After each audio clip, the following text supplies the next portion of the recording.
Subscribe करें और दबाएं बेल आइकन ताकि कोई खबर रह न जाए। आपको बताएं, शुमाली बलूचिस्तान शदीद सर्दी की लपेट में है। महकमा मौसमियात के मुताबिक वादी ज़ियारत में दर्जा हरारत -10 रिकॉर्ड किया गया। महकमा मौसमियात का कहना है कि साइबरीन हवाएं चलने से शुमाली बलूचिस्तान में निज़ाम ज़िंदगी शदीद मुतासर हो रहा है।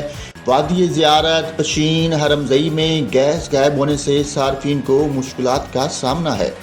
कान मतरज़ई, तुबा चकज़ई को ख्वाजा इमरान, खानुज़ई में दर्जा हरारत -9 रिकॉर्ड किया गया।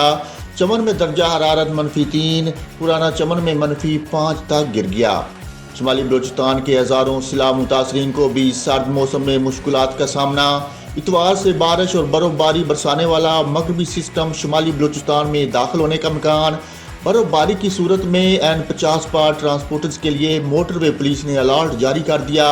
सेक्टर कमांडर मोटरवे के मुताबिक क्वेटा, किला सैफुल्ला, सोब N50 शाहरा पर बर्फबारी के दौरान शहरी एहतियात करें। कमांडर ने मजीद कहा कि कान मतरज़ई, खानुज़ई ज़ियारत क्रॉस पर रेस्क्यू टीमें तैनात कर दी गई हैं।